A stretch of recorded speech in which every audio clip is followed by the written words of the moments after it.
복된 가정의 비밀이라는 제목으로 말씀을 나누도록 하겠습니다. 제가 1년 전에 이제 이스라엘 탐방을 가게 되었을 때에 폴란드에서 이스라엘로 이제 텔아비브로 가는 그 비행기에 제 옆에 누가 앉았느냐면 이스라엘 그 유대인이 이제 아빠인 유대인이 앉았어요. 그 옆에는 딸이 앉았을 거예요. 그래 제가 거기서 확실히 알았던 게 뭐냐면 이 딸이 아빠를 부를 때 진짜 아빠라고 하더라고요. 그 우리나라 말하고 똑같습니다. 아버지, 아빠라고 불러요. 그러면서 제가 뭐 짧은 영어로 그분하고 대화를 안 통하는 영어로 막 이야기하면서 물어본 게 있었어요. 그게 뭐냐면 과연 이들이 이제 안식일을 지킬 때 안식일에 예배를 어떻게 드리는가에 대해서 물어봤어요. 이제 의식을 어떻게 해가느냐. 예배라고 하니까 그 예배란 말을 좀 이상하게 생각하더라고요. 근데 의식을 어떻게 하느냐라고 물어보니까 자기들은 금요일 날 빨리 이제 집에 와가지고 준비를 해서 회당으로 가게 되는데 그 회당에 가기 전에 아내가 이제 그 안식일 준비를 하고 자기는 옷을 갈아입고 아이들을 모아 가지고 같이 회당에 가서 예배를 이제 의식을 하고 이제 돌아와서 가정 예배를 드린다는 거예요. 그 말에 참 굉장히 솔깃해 가지고 그 이후에 제가 이제 유대인들의 가정 예배에 대해서 검색도 해보고 이 책을 한번 읽어보니까 아주 우리가 꼭 깨달아야 될 아주 많은 이야기들이 그 속에 있는 것을 발견했습니다. 특히 지금이 이제 코로나19로 인해 가지고 우리가 예배당에서 예배 드리는 것보다 가정에서 더 많이 지내지 않습니까? 그래서 가정에서 예배를 드릴 수 있도록 또 우리가 또 제공도 해드리고 또 여러 가지 상황들이 이 가정에서 예배 드릴 수밖에 없는 그런 상황으로 이렇게 내몰렸는데 이게 어떻게 보면 하나님의 빅픽처가 아닌가 이런 생각을 해봐요. 그 이유가 뭐냐면 어떻게 해서 이 유대인들이 가정 예배 그 안식일을 지키는 것에 굉장히 몰두를 할 수 있을까? 도대체 어떤 이유일까라는 그런 의구심이 들었습니다. 그들은 세 가지 아주 중요하게 여기는 게 있죠. 그게 뭐냐면 하나님 중심 사고 방식, 그리고 그들이 회당으로 무조건 모인다는 거, 회당 중심, 그리고 더 나아가서는 랍비, 자기들을 가르치는 랍비 중심으로 모든 것이 이루어지고 있다라는 겁니다. 그래서 그 중심에는 이제 율법이 있죠. 그래서 이 모든 것들이 하나님 중심, 회당 중심, 랍비 중심으로 이루어지다 보니까 그들에게 가정의 의미가 소위 말하는 하나님 중심, 회당 중심, 랍비 중심의 가장 근본이 된다는 것을 그들이 깨달은 거예요. 그래서 아이가 태어나가지고 가장 먼저 자기가 배울 수 있는 분이 누구냐면 부모지 않습니까? 그래서 부모가 선생이 되어서 아이를 가르치고 또한 가장 작은 모임 그곳이 회당과 같이 가장 작은 모임의 단위가 되어서 그들이 그렇게 믿음으로 살아가고 있었다라는 거예요. 더 나아가서 이 가정을 어떻게 보느냐, 이거는 제가 어떤 글에서 읽었는데요. 하나님을 창조자라고 믿습니다. 그러면 어머니는 어떤 존재인가? 생명의 샘물의 우물이다라고 믿어요. 그리고 가정을 따뜻하게 데우는 난로라고 생각을 하는 거예요. 거기에 우물의 근원, 샘물의 근원을 만들어주는 분이 누구냐면 아버지이고, 따뜻한 난로에 땔감을 그리고 기름을 공급하는 분이 누구냐면은 자기의 묵신의 아버지가 된다라고 생각을 합니다. 그리고 우리의 가정의 자녀들은 누구냐 하면 미래의 또 가정의 건설자가 되어서 가정을 이루는, 나중에 가정을 이루게 되는 그 아이들을 바라보게 된다는 거죠. 그래서 이 가정이라는 것이 단순히 그냥 한 가족의 단위가 아니고 이들에게는 이것이 바로 생명의 근원이 돼요. 생명의 근원이 되고요. 또 예배와 신앙 교육의 근원이 되고, 그리고 또 다른 사람에게 사랑과 자선을 베풀고 구제를 베풀 수 있는 근원이 되는, 상당히 많은 부분들의 이 근원의 역할을 하는 것이 가정이다라고 이야기를 하는 거죠.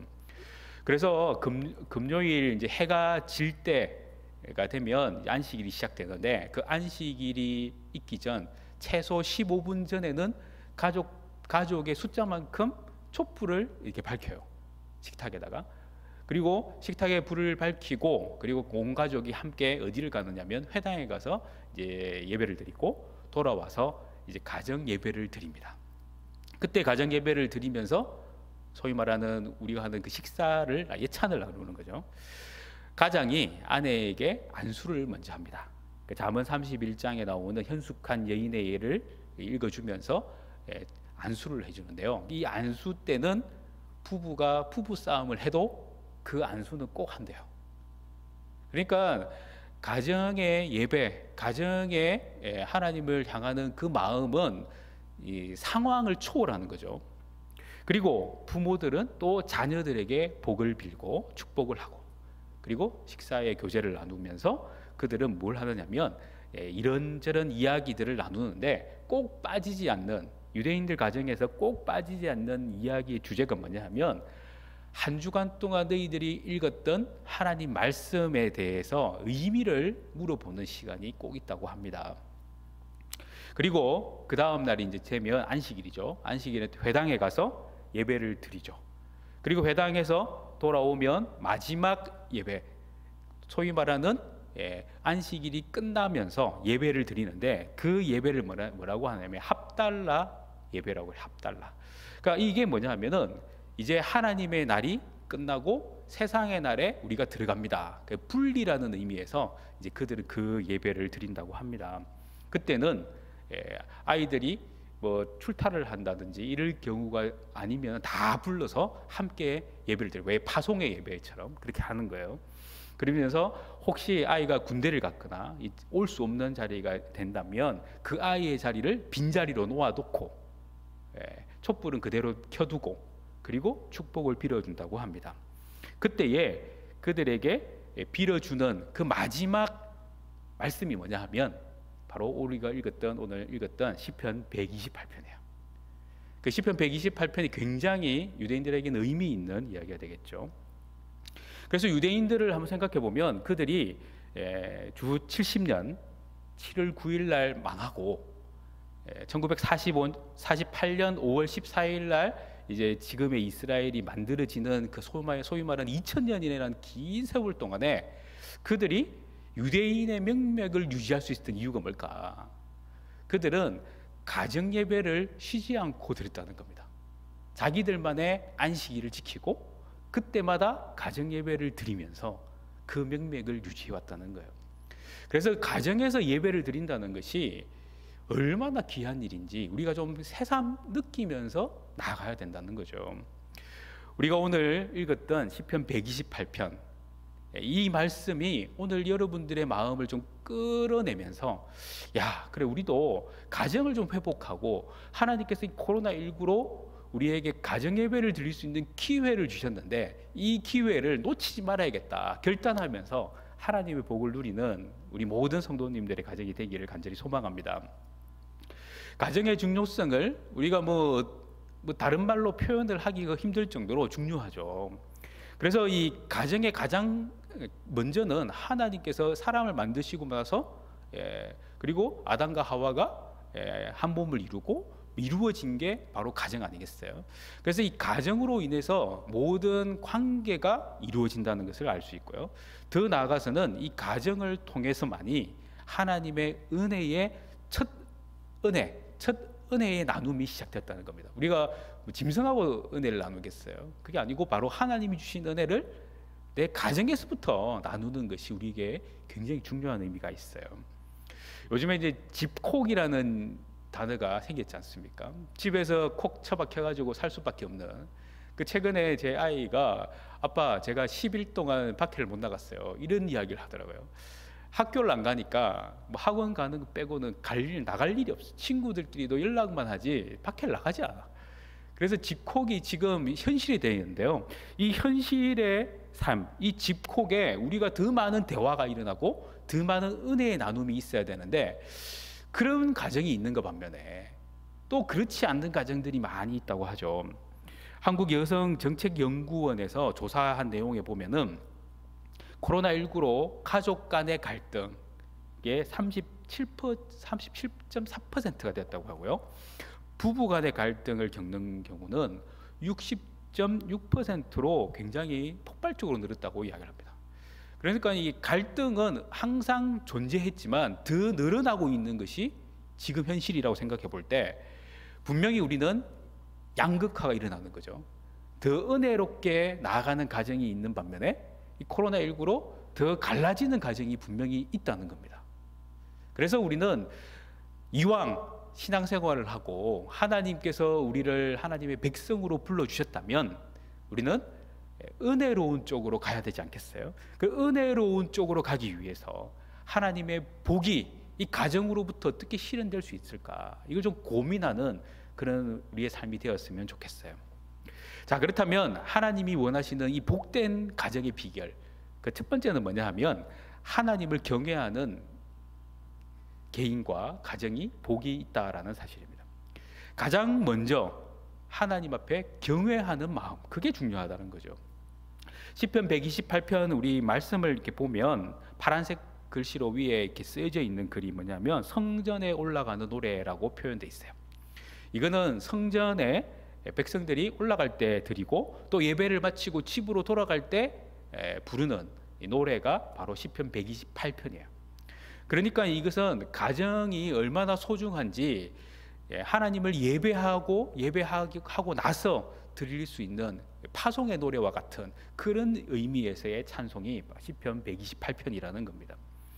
자, 여기에서 1절하고 4절이 반복이 되죠. 여호와를 경외하며 그의 길을 걷는 자마다 복이 있도다, 이렇게 표현을 합니다. 여기서 경외한다라는 말을 우리는 뭐 쉽게 생각하면은 사람을 향해서 경외한다 하면 존경한다 이렇게 표현할 수 있겠지만 하나님을 향해서 경외한다고 하면은 무엇이겠어요? 하나님을 주로 삼고 섬기겠다라는 것이 경외입니다. 그래서 하나님을 두려워하면서도 두려워하면 멀어질 텐데 두려워해서 멀어지는 게 아니라 두려워하면서 더 가까이 가고 싶어하는 것, 이게 경외예요. 굉장히 이율배반적이지만 분명한 것은 하나님의 거룩하심 앞에서 우리는 두렵지만 하나님은 우리를 품으시고 안아주시고 또 우리는 하나님의 자녀가 되어서 하나님의 집에 거할 수 있는 복을 누리는 사람이라는 거예요. 그래서 아담과 하와가 하나님 앞에 더 가까이 나가고 정말 친했는데 이들이 범죄를 딱 저지르고 나서부터 그들이 했던 것은 뭐냐면 두려워서 하나님을 피하게 되죠.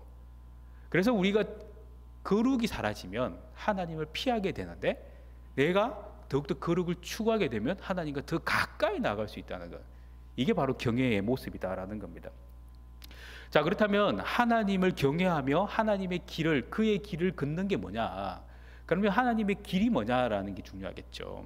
그래서 하나님의 길이 무엇인가? 우리가 이제 자동차를 가지고 이렇게 운전을 하면 차선이 없는 곳이 있어요. 차선이 없는 곳, 시골길 차선이 없는 곳에 가면은 굉장히 난해한 부분이 있습니다. 서로 차가 마주칠 때 어디로 피해야 될지 모르고요. 또 사람이 툭 튀어나오거나 뭔가 자전거에 툭 튀어나올 가능성이 너무 많아요. 왜? 차선이 없으니까. 그런데 차선이 있으면 굉장히 안심하죠. 왜? 그 차선을 따라가기만 하면 돼요. 하나님의 길이라는 것은 바로 하나님의 말씀의 길이겠죠. 하나님의 길은 우리가 분명히 보고 느낄 수 있는 그 의미를 담고 있어요. 왜? 그것을 따라서 걸어야 하기 때문에. 아무것도 없는데 어떻게 걷겠어요? 구름을 걷는 게 아니고. 그래서 우리는 하나님의 말씀을 따라서 걷는, 하나님의 길이 바로 말씀이 되어서 우리의 삶을 열어주고 계신다는 거예요. 거기에 하나님의 길을 어떻게 해요? 걸어야 된다라고 이야기하는데, 이 걸어야 된다는 히브리 말이 동행하다 뜻으로 사용되고 있어요. 그러니까 하나님 말씀의 길을 따라서 걷는다라는 것은 동행하는 거예요. 하나님과 그 말씀을 붙들고 살아가는 거죠. 우리가 생마다 아니면 매일마다 말씀을 붙들고 묵상하며 그 길을 걸어가는 것, 이게 바로 동행이에요. 동행. 여러분들 하나님과 어떻게 동행하십니까? 누군가가 묻는다면 저는 하나님을 날마다 꿈속에서 배워요. 이건 동행이 아닌 거죠. 내가 진짜로 하나님과 동행한다면 나는 하나님 말씀을 날마다 묵상하고 그 말씀 붙들고 살고 있어요. 이게 바로 동행인 거예요. 그런 동행의 삶이 에녹에서 나타나지 않습니까? 창세기 5장 24절 말씀에 보면 에녹이 하나님과 동행하더니 하나님이 그를 데려가심으로 세상에 있지 아니하였더라 말씀합니다. 이렇게 동행하는 이 에녹의 모습을 히브리서 기자는 좀 더 구체적으로 설명을 하는데요. 히브리서 11장 5절에 보면 믿음으로 에녹은 죽음을 보지 않고 옮겨졌으니 하나님이 그를 옮기심으로 다시 보이지 아니하였느니라. 그는 옮겨지기 전에 하나님을 기쁘시게 하는 자라 하는 증거를 받았느니라 말씀합니다. 하나님으로부터 증거를 받았는데 하나님을 기쁘시게 하는 사람이라는 증거를 받았어요. 우리도 하나님을 기쁘시게 하는 증거, 이게 바로 하나님과 동행하는 것 아니겠어요? 내가 하나님을 기쁘시게 할 수 있다면 여러분들은 하나님을 동행하는 겁니다. 그러면 하나님이 지금 기뻐하는지 슬퍼하는지 하나님 얼굴을 뵙고 그 보면은 좋겠는데 하나님 얼굴을 뵙지도 못하니까 하나님 표정이 지금 무엇일까 궁금해요. 그러면은 분명한 것은 뭐냐 하면 여러분들이 여러분의 자녀 때문에 행복했던 경험을 한번 생각해 보세요. 아무리 우리가 그죠? 뭐 자녀와 관계가 안 좋아도 자녀가 부모 말에 순종만 하면 자녀를 가진 부모들은 기분이 막 좋단 말이에요. 그 이유는 뭘까요? 바로 내 말을 듣고 내 말을 따랐기 때문이죠. 그래서 우리도 하나님 말씀을 따라가면 하나님은 한없는 기쁨으로 우리를 맞이해 주실 거라는 겁니다. 그래서 말씀의 보조를 맞추고 그 말씀에 순종하기로 결정하면서 그 말씀을 날마다 생각하고 상고하고 묵상하는 삶, 그런 삶이 바로 하나님과 동행하는 거고 하나님을 기쁘시게 하는 것이다라는 거예요. 야, 내가 한 주간 동안 하나님 말씀 펼친 적이 없다 생각하시는 분들은 하나님의 표정이 무엇일까 한번 생각을 해보세요. 그것은 아마 이런 것과 똑같겠죠. 여러분의 자녀가 매일마다 여러분들에게 인사도 하지 않고 밥 먹을 때도 보이지 않고 밤에도 집에 내가 들어왔는지 들어오지 않았는지도 모를 정도로 날마다 비밀리에 들어왔다 비밀리에 나가는 그런 아이가 있다고 생각해 보세요. 그럼 여러분들의 마음에는 근심이 쌓일 겁니다. 하나님이 여러분들의 삶과 하나님의 말씀이 동행할 때 우리의 삶은 복이 있는 것처럼 우리의 인생이 하나님이 기뻐하는 일에 마음을 쏟고 생각을 쏟고 우리 행동을 이어간다면 여러분의 인생이 큰 복이 될 줄 믿습니다. 그래서요, 우리가 하나님 말씀 앞에 살아가는 이 말씀 앞에 살아가고 걸어가고 동행하는 이것이 있을 때에 어떤 일이 벌어지느냐. 그러니까 1절과 4절이 바로 이게 연결이 되는 것처럼요. 4절 말씀에 보면 여호와를 경외하는 자는 이같이 복을 얻으리로다. 그 경외하는 그 사람들이 복을 받는데 그 이같이 복을 받는 게 뭐냐 하면 2절과 3절에 등장을 하죠. 2절 말씀에 보면 네가 네 손이 수고한 대로 먹을 것이라 네가 복되고 형통하리로다 말씀합니다. 열심히 일하면 그죠? 그 일한 만큼의 복을 누리는 것, 이게 바로 하나님의 복이에요. 하나님의 축복이죠. 요즘에는 우리가 열심히 일한 만큼 못 얻어먹는 게 일반적인 현상 아니겠어요? 그런데 하나님은 우리가 일한 만큼 우리가 먹을 수 있는 복을 주시겠다 약속을 하셨어요. 여러분들이 모은 만큼 쓸 수 있는 거예요. 근데 우리가 모은 만큼 날리는 경우가 얼마나 많아요? 그러니까 하나님이 복 주시는 게 이게 얼마나 큰 복인지 모르겠어요. 3절 말씀에 보면 이 가정의 모습을 아주 명확하게 표현을 하고 있어요. 내 집 안방에 있는 내 아내는 결실한 포도나무 같으며 내 식탁에 둘러앉은 자식들은 어린 감람나무 같으리로다 말씀합니다. 분명히 하나님께서 우리에게 말씀하신 것은 우리의 가정이 복을 받아야 되는데 어떤 복을 받느냐 보니까 아내가 결실한 포도나무, 자녀들은 어린 감람나무라고 이야기를 하죠. 그리고 이스라엘에서 아주 중요한 그 나무 실과 그게 바로 포도와 이 올리브, 감람 열매 아니겠어요? 이 두 열매는 굉장히 의미 있죠. 왜냐하면 모든 곳에 써요. 그 포도는 포도즙을 짜고 포도주를 만들고 또한 사람들을 기분 좋게 하고 또 어느 곳에나 음식에 첨가를 해가지고 향내를 품게 만드는 아주 의미 있는 식품이 바로 포도입니다.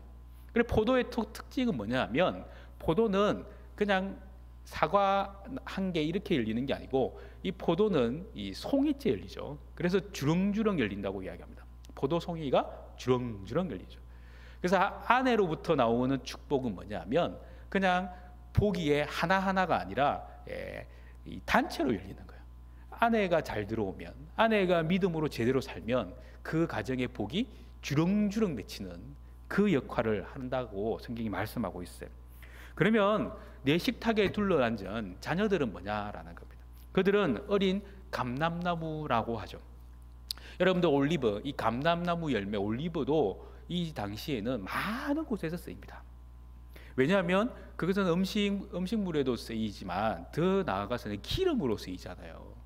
또 그 기름이 먹는 기름도 쓰이고 뭐 요리할 때도 쓰이지만 몸이 아파서 힘들 때 몸에다가 바르는 것으로도 써요. 그리고 또 이것이 하나님의 사람들을 세우고 직분자를 세울 때도 기름을 부어서 세울 때 쓰이는 것이 이 감람나무의 올리브 기름이에요. 그러니까 쓰이는 곳이 많고 그 쓰임이 무궁무진하게 열려 있는 것이 이 감람나무예요. 그러니까 우리의 자녀들이 여기에 앉아 있을 때는 내 자식이지만 하나님이 사용할 때는 어떻게 사용된다고요? 무궁무진한 가능성을 가지고 사용하고 계신다는 겁니다.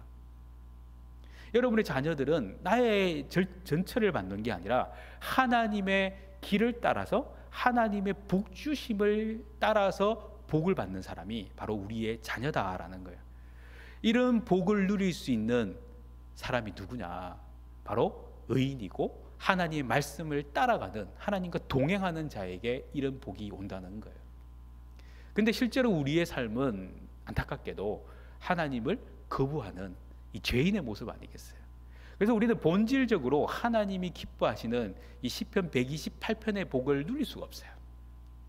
감사하게도 예수님이 이 세상에 오셔서 저와 여러분들의 모든 죄를 다 치르기 위해 십자가에 달려 죽으심으로 그리고 부활하심으로 우리의 죄를 해결해 주셔서 우리는 예수님 믿는 믿음으로 이 시편 128편의 복을 나의 복으로 취할 수 있다는 사실입니다.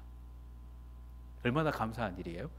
그래서 우리는 하나님의 자녀로서 시편 128편의 복이 너의 복이 아니고 이스라엘 백성들의만의 복이 아니라 바로 우리의 복이 되고 나의 복이 된다는 믿음을 갖는 것, 여기서부터 이 복이 내 삶에 적용이 되기 시작한다는 사실입니다. 자, 그렇다면 이 복이 우리에게 임하기 위해서는 우리가 조금 전에 설명한 것처럼 하나님 말씀을 길을 따라, 하나님의 길을 따라 걷는 사람이 돼야 되는데 그 길을 걷기에 우리가 얼마나 힘들고 어려운 모습이 있습니까? 내 혼자 하나님의 길을 걷는다고 내 가족들이 같이 이런 복을 받을 수 있을까? 의문이 생깁니다. 우리 부부는 열심히 길을 걷고 있는데 내 자녀들은 말씀에 관심도 없고 기도하면 기도 언제 끝나? 예배 언제 끝나? 이렇게 따지고 드는 그런 아이들 앞에서 과연 우리 가정에 이런 감람나무 열매와 같은 축복이 내 자녀에게 있을까? 의구심이 들어요. 그 의구심을 뒤로 하고 내가 먼저 하나님 앞에 하나님 말씀의 길을 따라가기만 하면 이 복이 점점점 우리 가정에 넘칠 줄 믿습니다. 그래서 우리는 내가 먼저 하나님 앞에서 말씀 따라 길을 걷는 그 믿음의 결정이 필요한 거예요. 우리의 입장으로 좀 생각해 보면 내가 먼저 큐티를 하고요. 내가 먼저 가정 예배를 드리는 거예요. 따라오지 않아도 이스라엘 백성들처럼 그냥 내 아이가 아직 믿지 않아요. 내 남편이 믿지 않아요. 그러면 그 자리를 비워놓고 그 식탁에 앉아서, 아니면 식탁이 없으면 상을 펴놓고 이 자리는 내 남편, 이 자리는 내 아들, 이 자리는 내 딸, 이렇게 자리를 마련해 놓고 거기서 내 혼자라도 예배를 드리기 시작해 보세요. 하나님은 하나님의 마음에 드는 사람, 하나님을 기쁘시게 하는 그 사람에게 복을 내려 주신다는 사실입니다. 혹시 우리가 좀 어려요. 교회는 다니는데 아직 잘 모르는 가족 구성원들이 있어요. 걱정하지 마세요. 내가 먼저 솔선수범하면서 하나님 말씀 따라 걷는 모습을 보여주세요. 그리고 내가 받았던 은혜를 어느 시간에 나누어 주세요.